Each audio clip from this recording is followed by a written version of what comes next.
Abra sua Bíblia, por gentileza, na primeira carta de Paulo aos Coríntios, no capítulo 9. Eu quero que a gente possa ler juntos aí do verso 24 ao 27.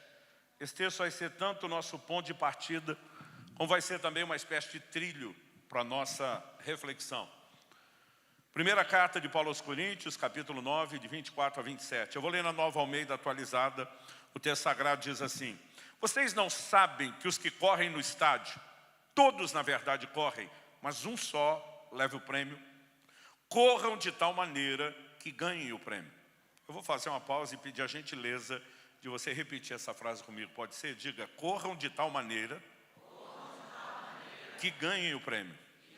Só mais uma vez, como se você estivesse jantado. Vamos lá. Corram de tal maneira que ganhem o prêmio. Eu não sei de onde a gente tirou a ideia que quem jantou fala mais alto, mas sempre dá certo, né? O texto continua dizendo: todo atleta em tudo se domina. Aqueles para alcançar uma coroa corruptível, nós, porém, a incorruptível. Assim corro também eu, não sem meta. Assim luto, não como desferindo golpes no ar, mas esmurro meu corpo e o reduzo à escravidão, para que, tendo pregado a outros, não venha eu mesmo a ser desqualificado. O apóstolo Paulo, pelo Espírito de Deus, vai apresentar verdades importantes para a caminhada cristã, e ele usa uma alegoria fácil de entender. Paulo está se dirigindo aos Coríntios, e Corinto era uma cidade importante da Grécia. E como a maioria dos gregos, mas principalmente nas maiores cidades, esses exemplos que Paulo vai apresentar da corrida, né, de esportes, ele vai fazer menção da luta, eram muito bem conhecidos. Os gregos, né, são notoriamente conhecidos, é sabido que eles foram os grandes promotores dos Jogos Olímpicos. Já desde daquela época já existiam esse tipo de competições e era algo de fato muito conhecido. Toda grande cidade, ela tinha uma arena, ela tinha um estádio e tinham 5 competições esportivas principais, mas além dessas, algumas outras. Então o apóstolo Paulo, ele consegue, né, trabalhar dentro de uma figura aqui que na cultura deles era fácil de entender, compreender, e ele estabelece um paralelo em relação à vida cristã. O tema da minha mensagem hoje é: corra pelo prêmio. Na verdade, o apóstolo Paulo apresenta, né, um paralelo não só da corrida, mas ele vai inclusive abordar a preparação do atleta para a corrida. Ele também vai abordar, né, através disso, o paralelo sobre a forma como eu e você devemos lidar com aquilo que eu vou chamar de a corrida cristã. O verbo correr foi empregado várias vezes no Novo Testamento para falar da nossa fé. Em Gálatas, no capítulo 5 e no verso 7, o apóstolo diz: vocês vinham correndo bem. Quem foi que os impediu de continuar a obedecer à verdade? Né? Basicamente, Paulo começa usando a linguagem da corrida. Vocês estavam correndo bem. Hoje em dia alguém poderia dizer: por que é que vocês diminuíram o pace? Por que é que vocês diminuíram o ritmo?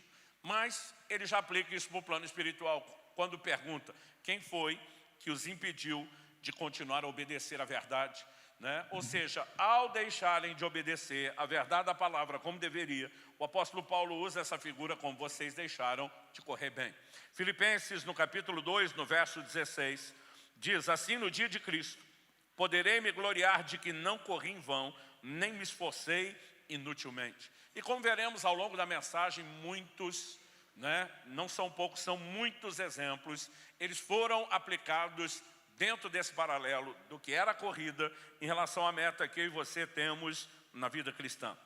E quando o apóstolo, ele simplesmente introduz o assunto, ele diz: olha, no estádio todos correm, mas um só leva o prêmio. Algo interessante é que para correr no estádio não podia ser qualquer pessoa. Havia toda uma triagem, uma seleção dos atletas, né? Eles eram observados e julgados, literalmente julgados por juízes durante o tempo da preparação, porque alguns poderiam ser eliminados da competição antes de correr, né? Era só a elite esportiva que podia de fato participar disso. Mas ainda que os melhores estivessem lá, Paulo diz: no final das contas só um é o ganhador. E aí ele usa isso como exemplo e diz: corram de tal maneira que ganhem o prêmio. Ele está dizendo: se esforce não apenas para estar qualificado para ser um corredor, mas corra para vencer, corra para ganhar, corra pelo prêmio, pela medalha, pelo troféu, pela recompensa. E eu e você precisamos entender que a partir dessa ilustração, Paulo vai, nos apresentar alguns paralelos de verdades espirituais importantes. Vale notar, que o apóstolo Paulo não está dizendo que nós temos que competir uns com os outros.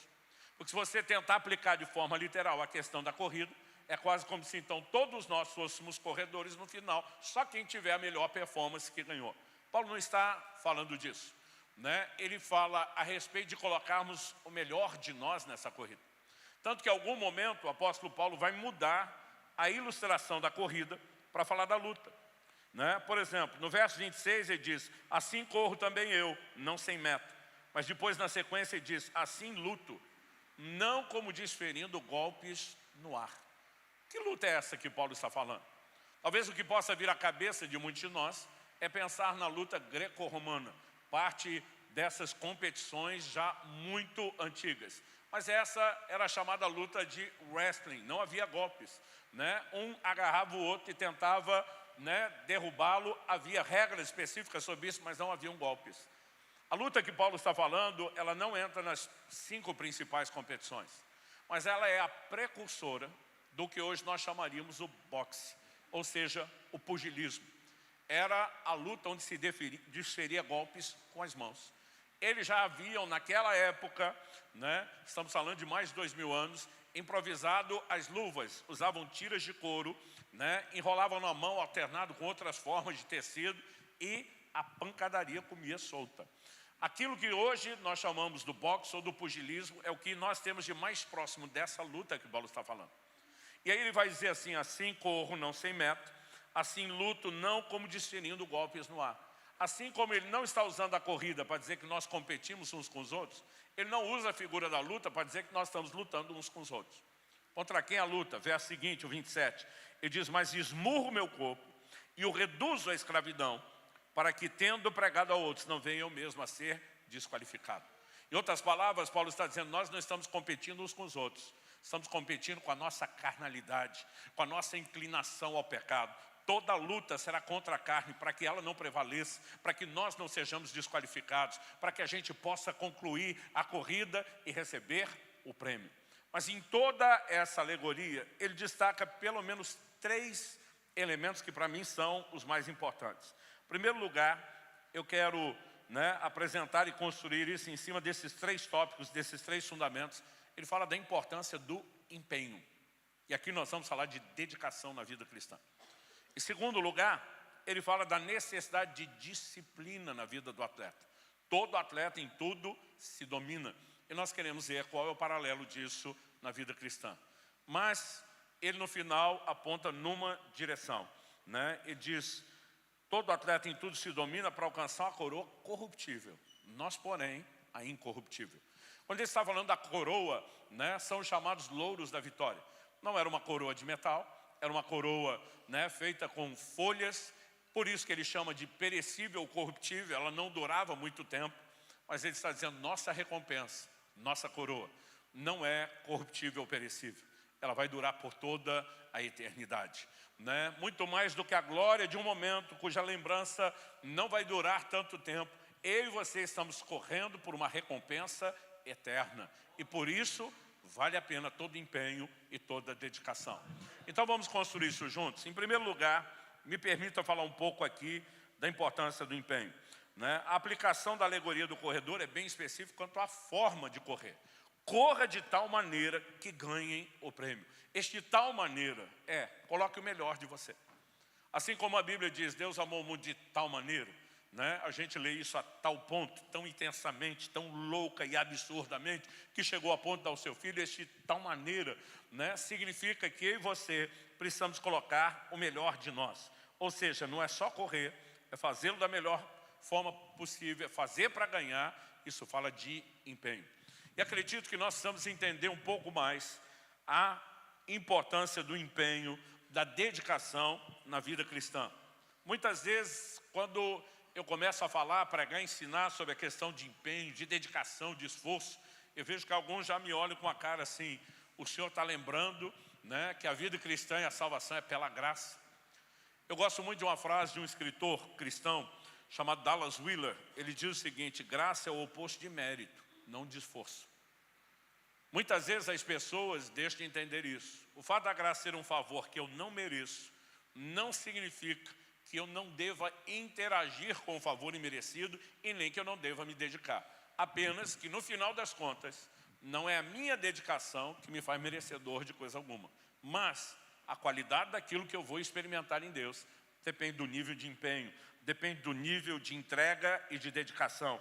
O apóstolo Paulo, que foi o maior ensinador da graça no Novo Testamento, destacou várias vezes a questão do esforço e da dedicação. Em Colossenses capítulo 1, verso 29, ele diz: é para esse fim que eu me empenho, esforçando-me o mais possível. Traduzindo, esforçando-me ao máximo. É para isso que eu me empenho, esforçando-me o mais possível, segundo o poder de Cristo que opera poderosamente em mim. Interessante que Paulo vai falar de empenho, vai falar de esforço, vai falar de dedicação, mas ao mesmo tempo ele não nega a operação do poder de Deus na sua vida. Significa que no reino de Deus nós não corremos apenas com as nossas forças. Nós podemos e precisamos entender a importância de uma capacitação divina, de sermos empoderados pelo próprio Senhor. E eu brinco que no final dessa corrida, eu e você não vamos ter nenhum tipo de preocupação, se vai ter exame antidoping. A gente pode receber esse turbo celestial da parte de Deus e usá-lo na corrida, porque não está violando nenhum tipo de lei. Aliás, está mais para a lei divina exige que você conte com a graça e o favor dele do que apenas correr sozinho. Mas ter a graça e o favor de Deus não significa não se dedicar. Ao mesmo tempo em que a gente precisa entender que sem a graça nós não vamos muito longe, nós não podemos esperar que só a graça faça tudo. Porque se tudo depender só da graça de Deus como um ato unilateral da parte de Deus, então todo crente seria top das maravilhas. Viveria a melhor vida cristã possível. Afinal de contas, não é ele, é a graça, e o Deus da graça é o maior interessado. Mas quando às vezes você dá uma olhada no nível de mediocridade que alguns estão vivendo, você pensa, o que está faltando não é graça à disposição deles. O que está faltando é a devida interação e a dedicação que é necessária. Então Paulo está falando de empenho, está falando de esforço, e o interessante é que ele usa aqui uma palavra para descrever esforçando-me o mais possível, que é a palavra grega agonizomai. Também é a raiz da palavra agonia, mas falava de um nível de dedicação dos atletas, ao ponto de você ultrapassar limites. Eu lembro que há pouco tempo atrás eu estava sendo advertido pelo meu médico. Ele está dizendo: Luciano, você já está exagerando. Eu estou feliz que você migrou de uma vida sedentária para uma vida de treino. Mas não precisa ser 2, 3 horas de treino todo dia. Não precisa ser nesse ritmo. Não precisa ser nessa intensidade. E a preocupação dele, que para mim não estava clara, ele estava falando principalmente dos períodos em que eu fazia isso em jejum. E ele falou: você está exigindo muito do corpo. Eu lembro de um dia em que ele me advertiu e falou: você vai acabar entrando em overtraining. E às vezes a gente acha que sabe mais do que quem realmente entende, quem estudou, que os profissionais. Eu pensei, imagina, nem maratonista entra em overtraining, sobrecarga física. Eu falei, tem que ser ultramaratonista para entrar nisso. E eu me lembro do dia em que eu entrei em overtraining. Quem já passou isso sabe o susto que é. Quando de repente seu fígado começa a liberar ferro demais na urina e você vê uma cor escura que você pensa que é sangue. E eu desesperado mandei a foto para ele. A pergunta dele foi: quantas horas de treino? Eu falei, então, na hora que eu te mandei a foto, já fazia umas 3. Ele falou, e ontem? Ontem foi 2h30. E antes de ontem? Eu falei, tá bom, já entendi. Ele falou, Luciano, o que você não levou em conta é que você está esforçando o seu corpo, não para o padrão do atleta, mas para o padrão de alguém que está jejuando. Você se excedeu. Nós não estamos falando de uma pessoa ir ao ponto de fazer mal, como às vezes atletas de alta performance fazem isso. Mas nós precisamos entender a importância de dedicação. E, às vezes, quando eles chegavam nesse nível, que era o agonizomai, era o camarada dizer, eu vou dar tudo de mim, seja na preparação, ou seja na corrida. Ele dizia, é o meu momento, é a minha hora de correr como nunca. Para quem não sabe, nessas preparações para as corridas, eles tinham um período de 10 meses de preparação, gente. 10 meses. A gente fica achando que essa dedicação para alta performance é história recente. Não, isso já está no atletismo há muito tempo.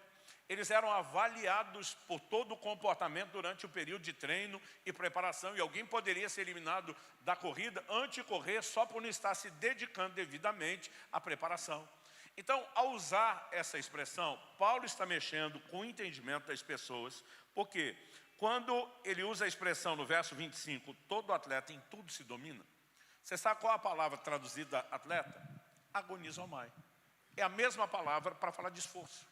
Ou seja, o atleta era a encarnação do esforço, da dedicação de alto nível, a ponto de eles usarem uma palavra para dizer que o camarada que ia competir era aquele que se esforçava. E se esforçava num nível absurdo, intenso. Interessante observar que o significado dessa palavra, agonizomai, de acordo com os léxicos, ela significa entrar em uma competição, competir nos Jogos Olímpicos, competir com adversários, lutar, esforçar-se com zelo extremo, empenhar-se em obter algo. Quando o apóstolo Paulo, em 1 Timóteo 6,12, diz a seu filho na fé, Timóteo, combata o bom combate da fé, tome posse da vida eterna, para a qual você também foi chamado e da qual fez boa confissão diante de muitas testemunhas, a expressão traduzida como combate é agonizomai. E muitas vezes a tradução fala de combate ou luta, porque uma das coisas que os atletas faziam nazarenos nos estádios era lutar.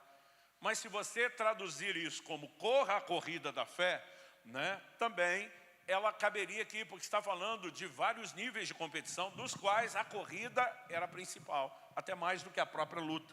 E esse paralelo, ele é estabelecido e ele é usado da melhor, como a gente poderia dizer, como uma das melhores alegorias para o entendimento das pessoas.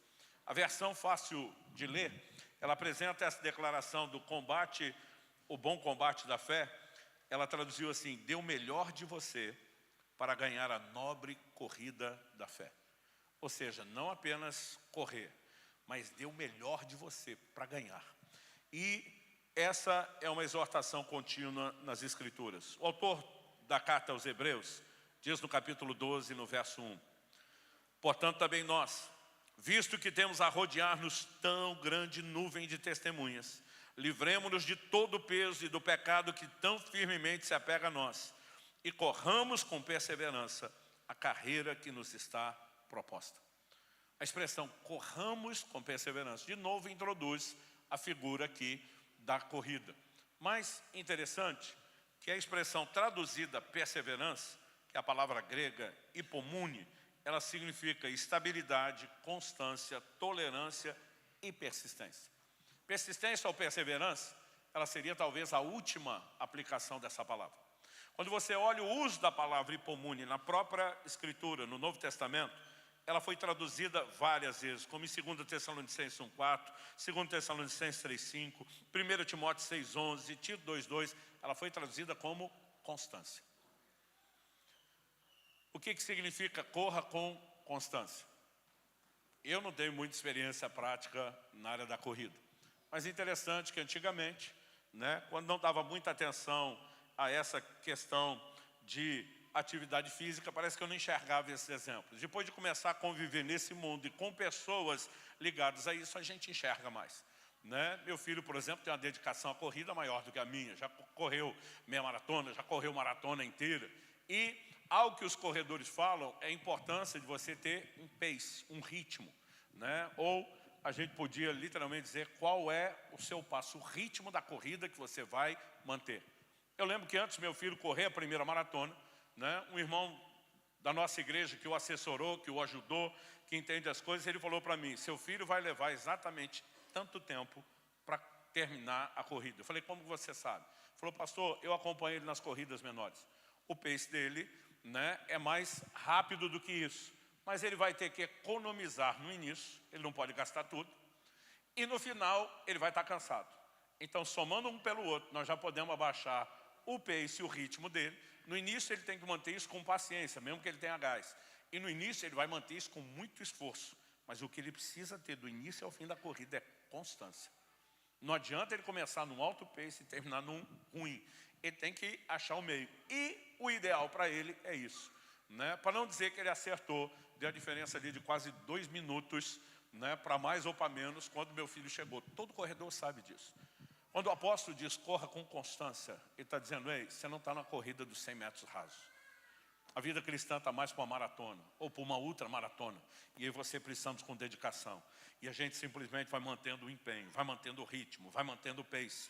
até que chegue a hora em que eu e você vamos cruzar essa linha de chegada, onde temos do lado de lá nada mais, nada menos do que não só o autor, mas o consumador da fé, que está nos esperando e nos aguardando. Mas nós não podemos falar de viver a vida cristã sem empenho. A minha oração a Deus é que nesse ano 2025 você não vá no piloto automático, ou nem, como a gente dizia antigamente, a nova geração que dirige carro automático não sabe o que é isso. Mas os que têm mais idade lembram quando a gente dizia de andar carro na banguela, né? Era você jogar no neutro o câmbio, a transmissão, para economizar, e pegava as descidas e ia só no embalo. O problema da banguela é que só funciona na descida, né? Ela não funciona na subida. E às vezes eu e você estamos vivendo a vida cristã nesse modo. Mas deixa eu te dizer, a vida cristã não tem só descida. E eu e você vamos precisar de algo mais. E é importante que haja empenho e dedicação. Quem está entendendo, diga amém. Segundo lugar, além da importância de empenho, nós temos que destacar aqui a necessidade de disciplina. Porque o outro paralelo apresentado quando ao atleta é aplicado em relação à vida cristã é a disciplina. Todo atleta em tudo se domina, diz o verso 25 de 1 Coríntios 9. A palavra grega traduzida em tudo se domina é um palavrão no sentido de ser grande, e ela significa controlar-se, ser continente, exibir autodomínio, conduzir-se temperadamente. Mas metaforicamente falando, trata-se da imagem derivada do atleta que prepara-se para os jogos, abstém-se de comida prejudicial à saúde, vinho e indulgência sexual. Estou citando um léxico específico aqui, que é o de Strong, né? Agora, essa palavra ela foi traduzida de várias formas. Na versão Nova Almeida atualizada, estou usando, o atleta em tudo se domina. Assim, né, como também na própria Almeida atualizada. Mas na NVT, a nova versão transformadora, a tradução ficou como: o atleta precisa ser disciplinado em todos os aspectos. Porque eles olham para esse autocontrole e traduzem de forma prática na vida do atleta como disciplina. A NVI, na versão internacional, traduziu: todos os que competem nos jogos se submetem a um treinamento rigoroso. Na NVI, a ênfase não está apenas na disciplina, mas no rigor do treino, o que requer de todo atleta disciplina. A nova tradução na linguagem de hoje diz: todo atleta que está treinando aguenta exercícios duros. Traduzindo, nós não estamos falando de algo que se brinca, né? E ele não está falando de amadores. Ele estava falando dos atletas de alta performance. A tradução brasileira, assim como muitas traduções mais antigas, como Almeida, Revista e Corrigida, diz que os atletas em tudo se moderam, autocontrole. Então vamos lá. Por que o apóstolo Paulo está pegando a necessidade de disciplina e aplicando para a vida cristã? Porque assim como para um atleta, não haveria sucesso sem disciplina. Eu e você precisamos entender que no plano espiritual não haverá alta performance, não haverá rendimento, não haverá uma vida cristã diferenciada sem disciplina. E disciplina é algo que nós precisamos entender, valorizar, praticar, pregar e ensinar mais, ou eu diria até mesmo como nunca antes. Os últimos anos eu tenho dedicado mais tempo a falar sobre o poder da abstinência na vida cristã, principalmente para falar sobre o jejum. O jejum não é apenas um ato de mortificação da carne, da velha natureza, mas ele é um exercício contínuo de autocontrole, de autodomínio. E quando nós olhamos para a vida cristã, é importante, né, que a gente consiga entender qual é o lugar da abstinência na vida cristã. Né? Nós precisamos entender que ela é parte de um treino, de uma vida de disciplina. As pessoas precisam entender isso. Né? Ao longo das Escrituras, nós vemos vários paralelos. Por exemplo, você nunca vai ver Deus chamando ninguém para fazer nada para Ele, para executar nenhum trabalho dele. Ninguém que foi chamado por Deus estava desocupado. De Gênesis a Apocalipse, do início ao fim, todo mundo que Deus chamou estava fazendo alguma coisa. E o que isso nos ensina? Se Deus não encontrou alguém que é dedicado no natural, por que essa pessoa seria dedicada no plano espiritual?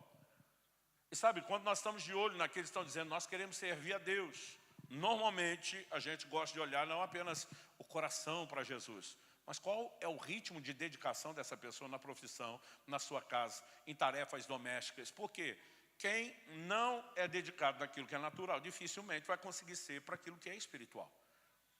E muitas vezes nós demoramos para perceber algumas coisas. né? Eu comecei ao longo do tempo a comentar com pastores, olha, parte dos nossos melhores líderes são aqueles que vêm de uma formação militar. Não é apenas porque você vai dizer algo e ele vai dizer sim senhor, não senhor, né? Não se trata de questionamento ou não. Estamos falando da necessidade de que as pessoas entendam disciplina, padrões, dedicação.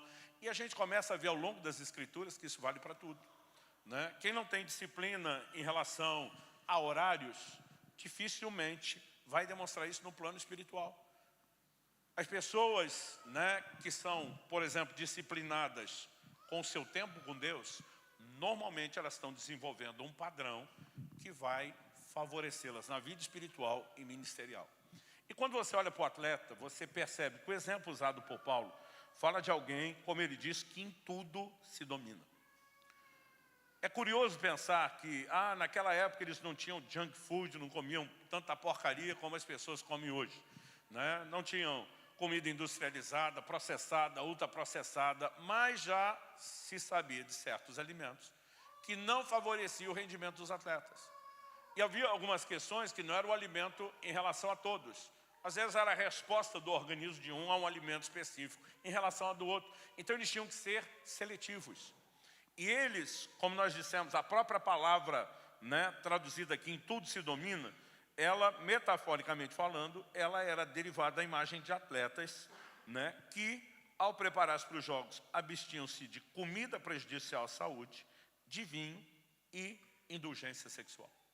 Até hoje você vê em concentrações de atletas, regras que podem mudar de equipe para equipe, né? E muitas vezes quem não entende o que é alta performance e rendimento, não entende porque eles querem controlar, desde o horário de dormir, desde o que se come e até mesmo a vida sexual dos atletas. E aqui não estamos nem entrando no mérito dos padrões de moralidade que nós cristãos temos. Hoje, no mundo esportivo, você percebe que atletas em concentração, eles precisam ter restrição em relação à própria questão sexual. E eles entendiam desde a antiguidade que havia alguns padrões de disciplina que eles diziam, se a gente perder a mão, o atleta perde a performance. E qual o paralelo disso para a vida espiritual? A Bíblia fala de quase todas as áreas que o atleta se preocupava, ela estabelece um paralelo no plano espiritual. Vamos começar pela questão da alimentação. Primeira coisa que a gente pensa na alimentação do atleta de alta performance é só que ele não deve comer coisa ruim e deveria comer saudável. Mas a questão não é só isso. A questão é que atletas de alta performance não apenas comem saudável, mas eles têm que comer muito. E para mim foi uma surpresa começar a conviver com gente, né, que realmente trabalha esse nível da questão da atividade física de alta performance, porque essa turma come demais, gente. É assustador. Porque eles não aguentam o ritmo. Eu já tinha lido uma matéria esportiva anos atrás, que na época eu fiquei sem entender muito, que falava daquele nadador norte-americano, Phelps, que foi colecionador de medalhas até algumas Olimpíadas atrás. A dieta dele, diária, essa reportagem inclusive colocava numa mesa uma foto das refeições do dia todo. Eram acho que 7 ou 8 refeições que ele fazia ao longo de todo o dia. Estava tudo numa mesa. Gente, eu olhava aquela quantidade de comida na mesa, eu dizia, isso não cabe dentro do ser humano num dia. Nem sem empurrar para as pernas, para os braços, não é só o estômago. Eu pensava, não tem como caber. Ele consumia de 8 a 13 mil calorias por dia. Mas treinava de 6 a 8 horas só na piscina, fora os outros treinos. Ou seja, o corpo dele era uma máquina de combustão. E o tempo todo tinha que fazer refeições, né? Porque o metabolismo dele queimava, processava depressa. Daqui a pouco tem que comer de novo, e tem que comer de novo, e tem que comer de novo. E é lógico, aquilo não cabe comendo de uma vez. Mas dividindo em 7 ou 8 refeições ao longo do dia é o que ele fazia. Recentemente estava conversando com um médico lá do Brasil, né? E esse camarada tem a minha altura, exatamente a minha altura. Não tem muito mais peso do que eu, mas tem 4,5% de gordura corporal. Nem final de jejum de 40 dias eu consegui chegar com menos de 8,5. Só que quando você olha o camarada, que é um pouco mais pesado que eu, você descobre que todo o peso são só músculos. Né? É um médico, tem uma vida intensa, mas ele de manhã já faz um cardio, né? Logo no início da tarde ele entra com a musculação, à noite tem outro cardio e conversa vai, conversa vem. Eu falei, doutor, pera. Para treinar esse tanto, quanto é que o senhor come? Eu falei, eu consumo 9.000 calorias. Eu falei, o quê? Gente, alguns de nós com 2.000 por dia já estamos engordando.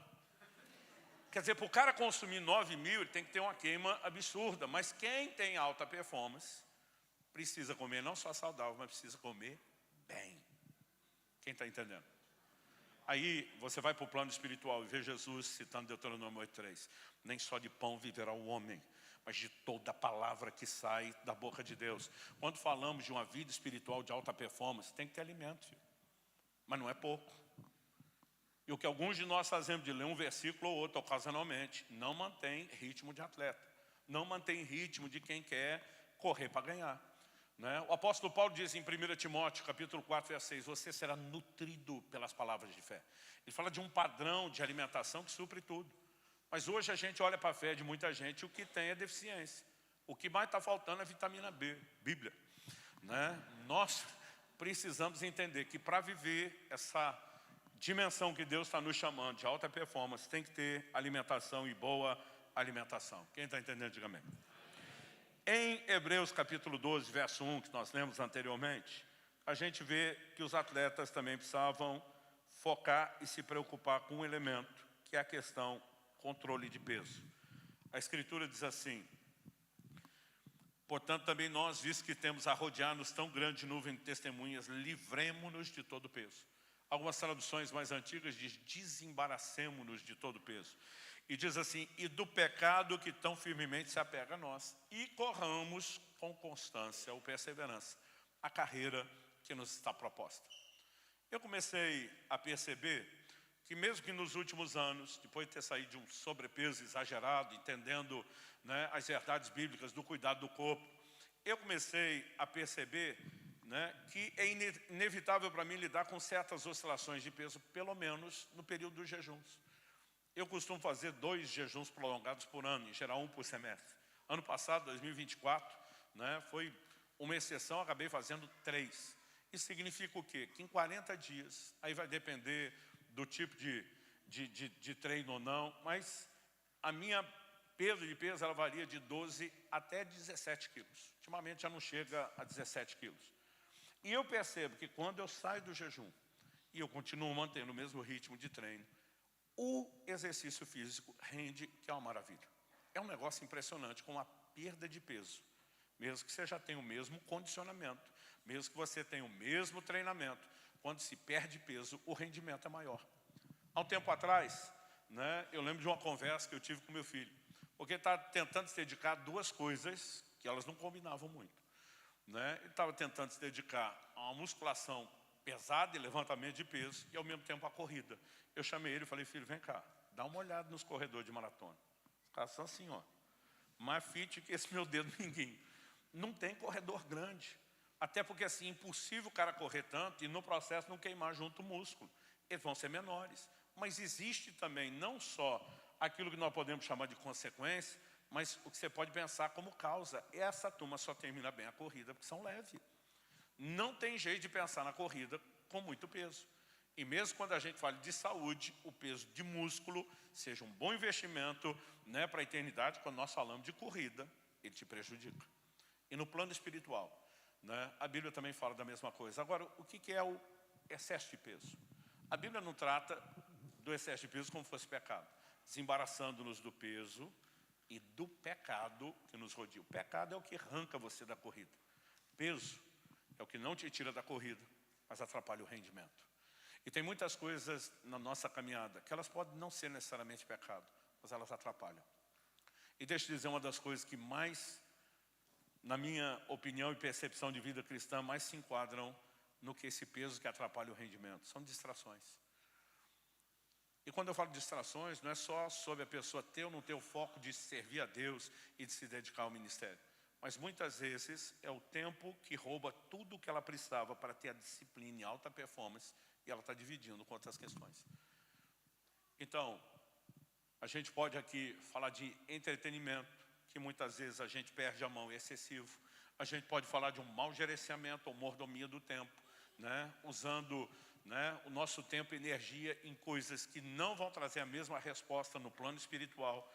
E de vez em quando eu percebo pessoas que quando você quer encorajá-los a viver algo mais, não, mas vai dizer que isso é pecado. Eu falei, se você quer escapar só do que é pecado e viver no nível mais medíocre possível só para entrar e ser salvo, ótimo.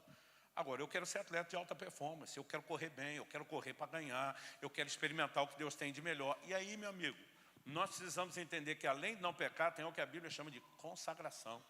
Consagração é quando você não deixa só de fazer o que é errado. Às vezes você abre mão até de coisas que são corretas e legítimas para se dedicar um pouco mais.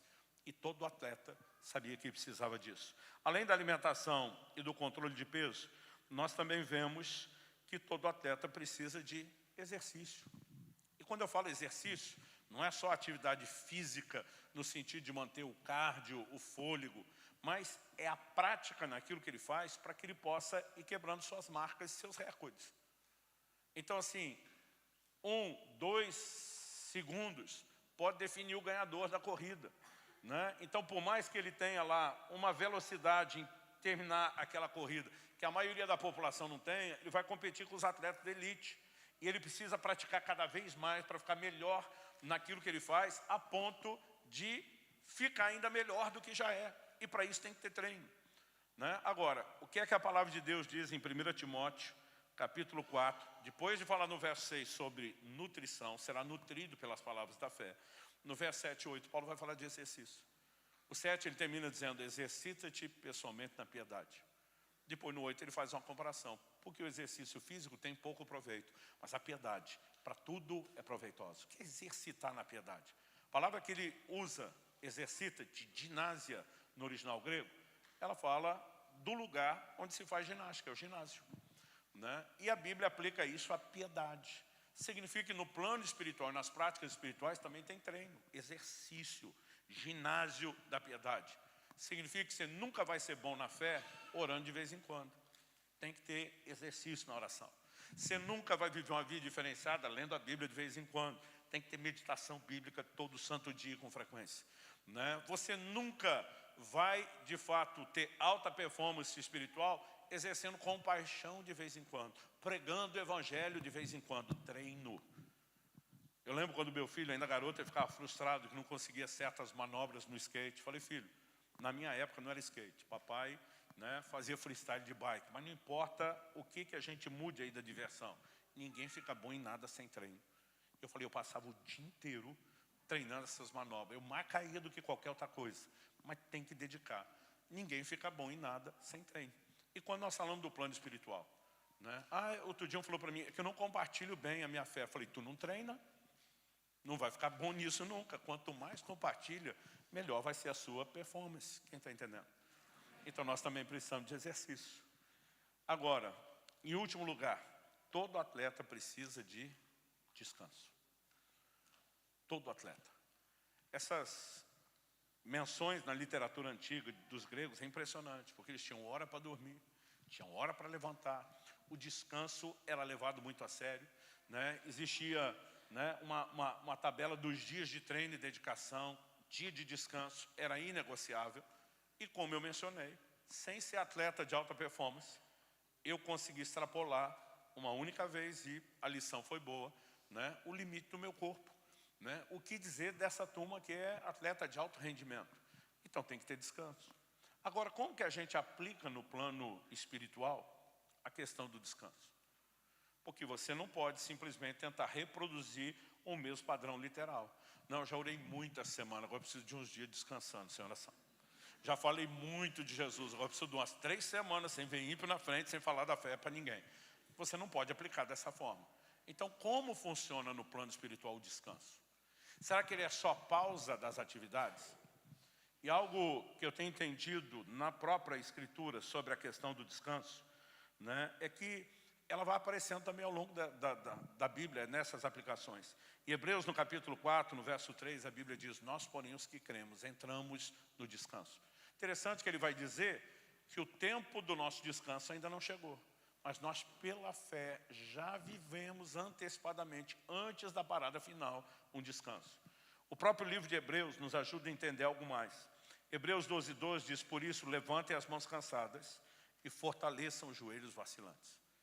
Isso vem 11 versículos depois de ele ter falado da corrida da fé. Levantem as mãos cansadas, fortaleçam os joelhos vacilantes. Do que o autor está dizendo? Eu demorei para entender esse texto. O dia que para mim ficou claro o que ele estava tentando dizer, eu estava assistindo né, um documentário sobre as chegadas dos maratonistas. Inclusive aqueles estão chegando horas depois dos ganhadores. Porque para eles não estão competindo com os outros. Eles querem simplesmente superar a sua limitação, superar a sua marca anterior, conseguir terminar. E, gente, alguns a gente não consegue entender o que é que eles fazem. Mas parece que quando enxerga a linha de chegada, o cara liga um turbo, né, e ele dá o que não tem. E alguns chegavam literalmente desse jeito. Vou tentar imitar a cena que eu estava vendo dos últimos. Tá? Quando a Bíblia fala de mãos cansadas, joelhos vacilantes. Assim, é ridículo a forma como eles estão correndo no final, mas eles já não conseguem levantar as mãos. E eles já não têm força no joelho. Alguns começam a cair, tropeçar e levantar, mas eles querem terminar. Por quê? Estão no limite da exaustão. E foi assistindo isso, lembrando desse texto, que Deus também me fez lembrar, de Isaías 40. Eu quero ler aqui do verso 29 ao 31. Ele fortalece o cansado e multiplica as forças ao que não tem nenhum vigor. Os jovens, abre aspas, cheios de testosterona, os jovens se cansam e se fatigam, e os moços de exaustos caem. Quer dizer, quem é a nata esportiva, gente? É quem está no auge da idade. Porque depois de uma idade, meu amigo, tu tem experiência, mas não tem mais ritmo. Não tem hormônio para competir igual, né? Não tem a mesma disposição. Só que a Bíblia fala de um momento onde os que têm mais energia, disposição, vigor, vão cansar. Só que o texto diz assim, os jovens se cansam e se fatigam, e os moços de exaustos caem. Mas os que esperam no Senhor renovam as suas forças, sobem com asas como águias. Agora, olha o detalhe, correm e não se cansam, caminham e não se fatigam. A corrida da fé, ninguém para de correr para descansar, a gente descansa enquanto corre. Como é possível isso? Descansar enquanto corremos. A Bíblia fala dos que esperam no Senhor. Há algo no relacionamento pessoal com Deus que eu e você não podemos deixar de praticar. Estava falando do pastor Sandro essa semana, né? 2024 foi um dos anos de maior canseira da minha vida. Corri como nunca. Mas ao mesmo tempo, o que às vezes a gente não percebe é que na corrida a gente diminui, até com boa intenção de fazer mais coisa para Deus, a gente diminui um pouco o tempo com Ele. E de repente você não está correndo só mais, você está tirando aquele descanso sobrenatural simultâneo que poderia ser experimentado enquanto corre. E foi um ano de muito desgaste. Mas Deus tem um plano e uma forma que eu e você podemos ir nos alinhando. Mas de qualquer forma, não dá para correr sem descanso.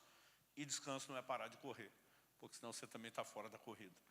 No plano espiritual, dá para viver essas coisas de forma simultânea. Agora, o nível de rendimento de um atleta é diretamente proporcional à sua disciplina. A pergunta é, no plano espiritual, uma vez que essa alegoria usada seria diferente, de acordo com a analogia bíblica, não. Terceiro e último lugar, para a gente caminhar para o encerramento, foco no prêmio. A gente já botou como título Corra pelo Prêmio, né? Que é corra para ganhar. Mas o que significa o foco no prêmio? Eu falei de pessoas que quando miram a linha de chegada. E o livro de Hebreus, antes de falar de como nós devemos correr a corrida da fé, diz, visto que estamos a rodear de tão grande nuvem de testemunhas. Quem é a nuvem de testemunhas? A galeria dos heróis da fé do capítulo anterior, Hebreus 11. E ele termina dizendo de alguns que da fraqueza tiraram forças. E muitas vezes eu olho para os corredores e eu falo, de onde é que esse cara tirou esse gás final, esse fôlego? Onde é que estava guardado? Né? Como que ele conseguiu? Mas existe algo na mentalidade que esses corredores cultivam, principalmente de longas distâncias, que é o foco no prêmio, na linha de chegada. Eles são movidos pela linha de chegada. E não apenas eles conseguem perseverar até chegar lá, mas quanto mais se aproximam, eles têm a capacidade, né, de se dedicar. E acredito que esse paralelo também serve para mim e para você. Corram de tal maneira que vocês possam ganhar o prêmio. O apóstolo Paulo, ele aborda nas analogias da corrida duas possibilidades de desfecho, de como terminar. Primeira delas, fracasso. Gálatas 2:2, ele diz, para não correr ou ter corrido em vão. Ele está dizendo que alguém pode não correr, nem entrou na corrida, ou pode ter corrido em vão. É o que diz o antigo ditado, nadou, nadou e morreu na praia.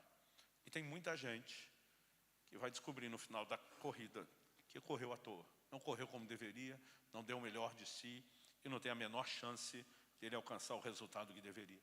Mas o apóstolo Paulo também fala de outra perspectiva. E essa que nos interessa. A primeira a gente aborda porque é um assunto que eu e você precisamos lembrar que tem que ser evitado. Mas a última é aquela que tem que ser perseguida, sucesso, que é correr para vencer. Filipenses 3,12, o apóstolo Paulo está falando de perfeição, de maturidade. Ele diz assim, não que eu já tenha recebido isso, ou que já tenha obtido a perfeição, mas prossigo. Agora, essa palavra, prossigo, antes de ler e dar todo o contexto, eu quero te apresentar o seguinte. É a palavra grega dioko, ela significa correr. Correr prontamente a fim de capturar uma pessoa ou coisa, correr atrás, correr com determinação. Figurativamente, fala de alguém que numa corrida dispara em direção à linha de chegada. Ela passou a ser usada também por conta dessa analogia com a ideia de perseguir, procurar ansiosamente, esforçar-se com todo o empenho para adquirir. Então Paulo está dizendo, mas corro com dedicação, corro com determinação, corro mirando a linha de chegada para conquistar aquilo para o que também fui conquistado por Cristo Jesus. Outras versões dizem, para alcançar aquilo para o que também fui alcançado. Aliás, é daí que saiu o mote que nós temos na igreja, alcançados para alcançar. Né? E o apóstolo Paulo ele está falando de correr. Em outras versões, como a versão fácil de ler, a nova tradução na linguagem de hoje, em vez de dizer prossigo, a expressão usada é continua a correr para conquistar o prêmio. Você pode dizer isso comigo? Diga, continua a correr para conquistar o prêmio. Então, o que eu e você precisamos entender é que se nós mantivermos o foco no prêmio, sem negligenciarmos a importância do empenho, do esforço e a necessidade da disciplina, que já abordamos antes, mas de olho no prêmio, nós vamos cruzar a linha de chegada como vencedores. Não, eu vou falar de novo para você primeiro ativar o modo empolgação e aí a gente termina junto. Se nós mantivermos o foco no prêmio, sem ignorar a importância do empenho e a necessidade da disciplina, nós não apenas vamos cruzar a linha de chegada, mas vamos fazê-lo como vencedores. Foco no prêmio, olho, né, na recompensa. Então, algo que você precisamos entender é que o prêmio está além da linha de chegada. Essa linha precisa ser cruzada. O apóstolo Paulo, depois de ter dito, Filipenses 3,12, que eu acabei de ler, eu vou ler de novo, do 12 agora até o 14. Vou ler na nova versão transformadora. Não estou dizendo que já obtive tudo isso, que já alcancei a perfeição, mas prossigo, lembrando que prossigo aqui é corro. Prossigo a fim de conquistar essa perfeição para a qual Cristo Jesus me conquistou. Não, irmãos, não alcancei, mas concentro todos os meus esforços nisso. Esquecendo-me do passado e olhando para o que está diante, prossigo para o final da corrida. Essa palavra chamada alvo, ela fala da meta, da linha de chegada. Prossigo para o final da corrida, a fim de receber o prêmio celestial para o qual Deus nos chama em Cristo Jesus. Sabe o que significa a palavra traduzida prêmio? Prêmio.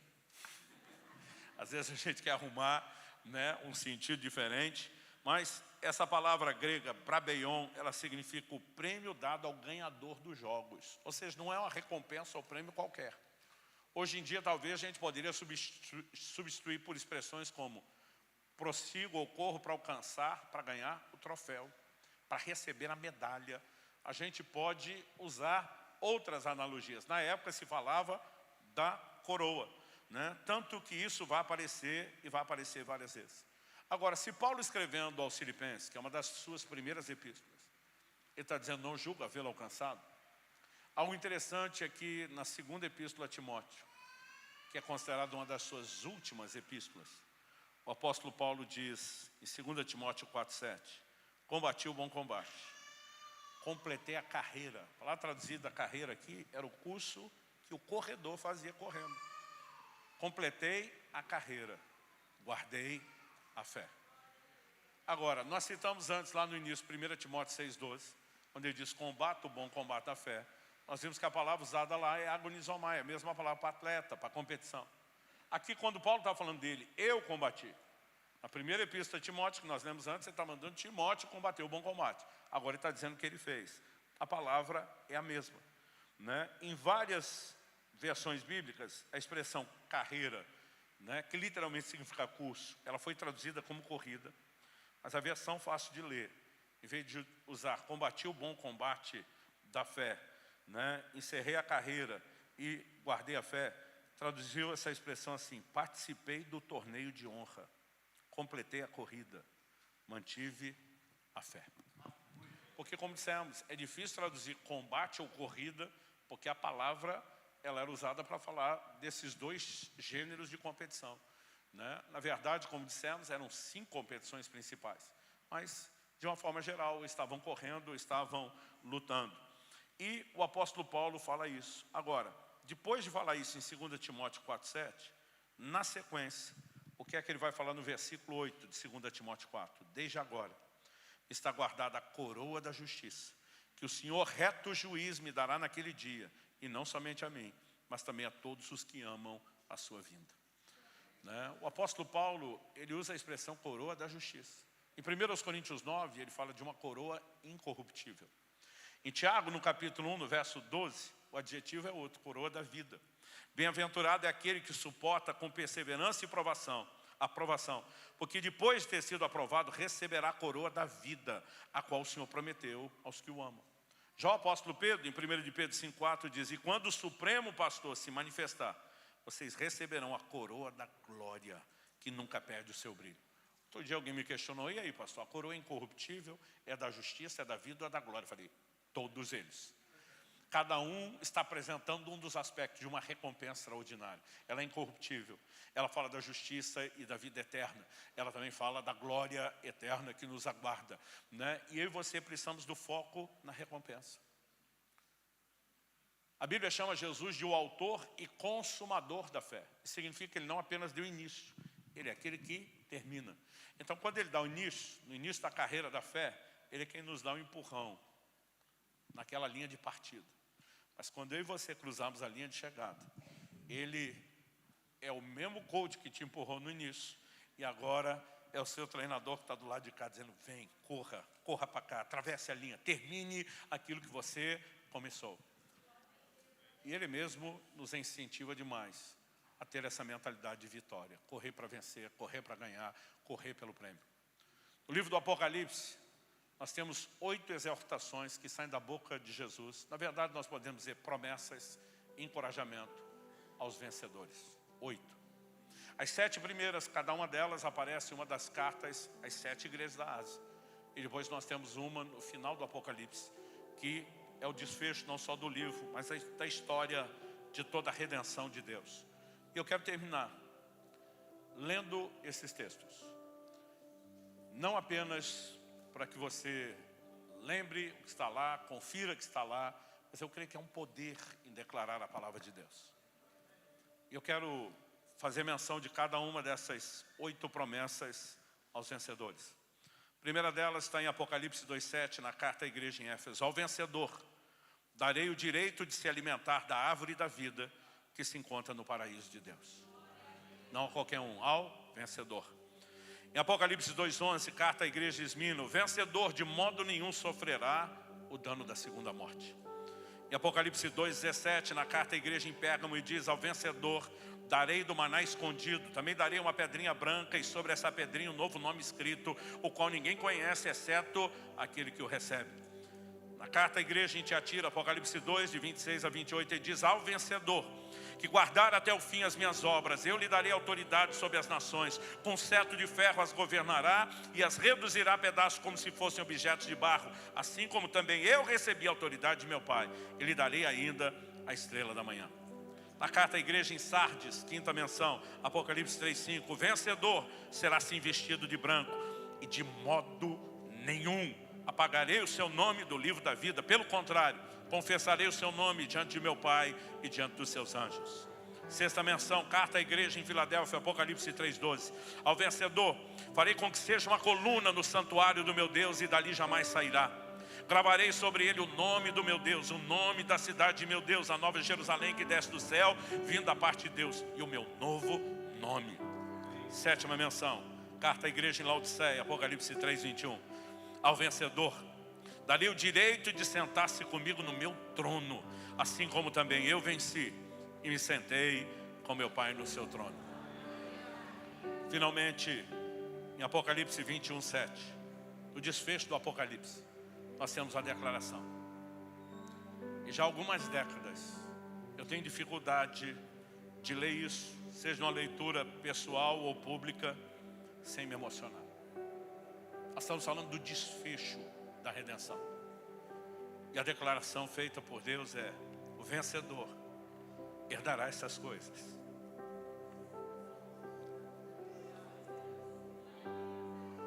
Eu serei o Deus dele e ele será o meu filho.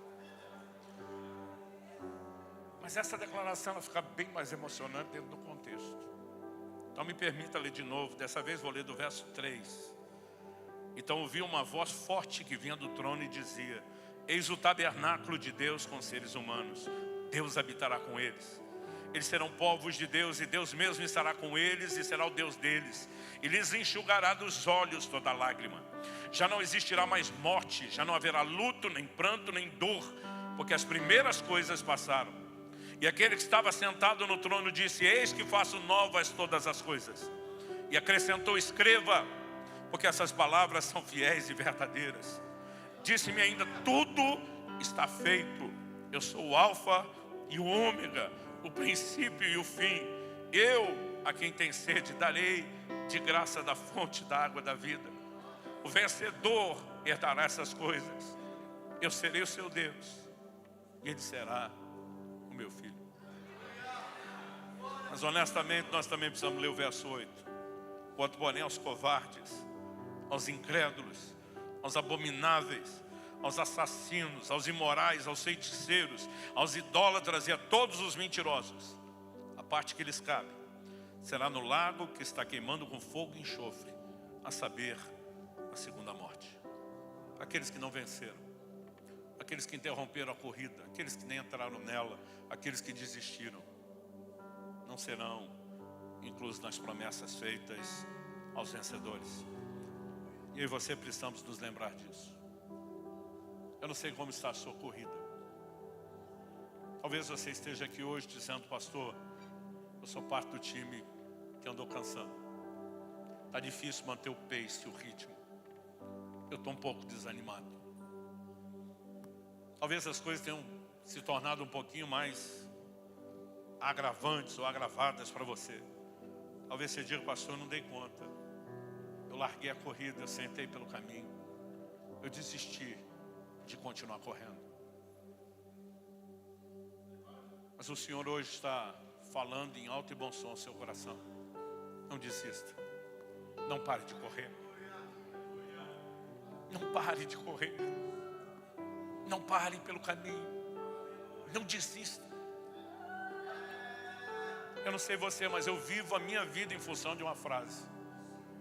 É aquela frase que eu vou ouvir quando eu atravessar a linha de chegada, quando eu estiver cruzado do outro lado. É quando o Senhor Jesus vai dizer: servo bom e fiel, entra no gozo do teu Senhor. Nesse dia, cada fibra do nosso ser vai gritar: valeu a pena, valeu a pena, valeu a pena. Não desista, não desanime, não se deixe cansar, corra pelo prêmio, corra para vencer. Porque a declaração de Deus é clara: ao vencedor, ao vencedor, ao vencedor, ao vencedor, ao vencedor, ao vencedor, ao vencedor, ao vencedor. E que isso possa de noite fazer eco no meu e no seu coração, para que a gente não termine tendo que dizer que não correu, como Paulo falou em Gálatas 2:2, ou que corremos em vão. E que para isso a gente possa entender e aplicar a importância do empenho, a necessidade de disciplina e o foco no prêmio. Muitas vezes eu estive convivendo com pessoas que estavam próximas de competição, e dava para perceber que aqueles que saíam com a turma para comer de qualquer forma nunca tinham os resultados que os disciplinados. A cabeça dos que estavam curtindo só um momento, eles achavam que essas pessoas estavam perdendo. Quando elas alcançavam os seus resultados, a perspectiva era outra. estava perdendo eram aqueles que não colocaram empenho, aqueles que não tinham foco em ganhar. Agora nós não estamos falando de ganhar uma competição só para satisfazer o ego. Estamos falando de uma eternidade.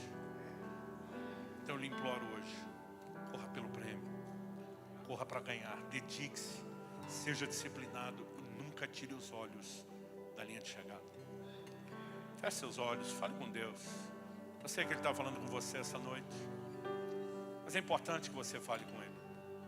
Se você entrou aqui hoje cansado, eu quero que você clame: Senhor, Tu és o Deus que dá força ao cansado, multiplica as forças ao que não tem nenhum vigor. Eu não vou desistir. Os jovens se cansam, os moços de exaustos caem. Aqueles que têm a melhor capacidade de performance para a corrida, em algum momento vão descobrir que não dão conta mais. Mas os que esperam no Senhor renovam as suas forças. Clame por renovo espiritual. Porque eu não creio que Deus veio apenas te trazer uma palavra de ânimo e de encorajamento. Eu creio que há uma descarga sobrenatural do favor de Deus, de fortalecimento para a sua vida nessa noite. E nós vamos correr para ganhar. Receba renovo. Talvez você estava abatido, desanimado, a ponto de ter desistido, mas você ouve hoje os céus dizendo: volte para a corrida, volte para a corrida. E você vai se levantar e não apenas encher o peito de ar, você vai encher o seu coração de fé, de esperança em Deus e dizer: eu vou me fortalecer no Senhor, eu vou correr para ganhar. Talvez você nunca perdeu de vista a linha de chegada, mas de alguma forma Deus quer melhorar ainda mais o seu foco no prêmio, na recompensa. Há muitas possibilidades. Eu não quero gastar tempo tentando sugerir aplicações. Como eu disse, Deus está falando ao seu coração. Você sabe o que deve falar com Ele. Enquanto os músicos ministram, vou pedir que a princípio você não cante com eles. Fale com Deus, ore. Depois de ter derramado seu coração, de ter falado com o Senhor, Ele consigo, aí sim você pode se unir com eles na canção, no momento que entender melhor. Mas agora ore. Faça isso em nome de Jesus. Declaramos o favor do Senhor sobre o teu povo esta noite. Falamos forças novas. Falamos uma noite, um ambiente de renovação espiritual, de fortalecimento na fé. Mais do que encorajamento emocional, Pai, nós clamamos por um combustível espiritual sendo derramado no coração de cada um. Porque a fé vem por ouvir e ouvir a Tua palavra. E nós oramos que ela seja vivificada pelo poder do Espírito Santo. Abre os nossos olhos, que possamos focar, ó Deus, no prêmio, vislumbrar a linha de chegada como nunca antes. E que apesar, ó Deus, da necessidade de entender e construir, a importância do empenho, a necessidade da disciplina, Pai, nós oramos por fortalecimento espiritual, nós oramos por renovo, nós oramos por despertamento nessa noite. Caia por terra todo cansaço, todo abatimento, toda oposição do reino das trevas, todo desânimo, caia por terra em nome de Jesus. E haja um novo vigor espiritual, para que teus filhos corram para ganhar, corram para vencer. Nós oramos em nome de Jesus. Toca-nos com a tua mão. Manifesta o poder do teu Espírito Santo neste lugar. Enche os corações. Incendeia o teu povo, Senhor.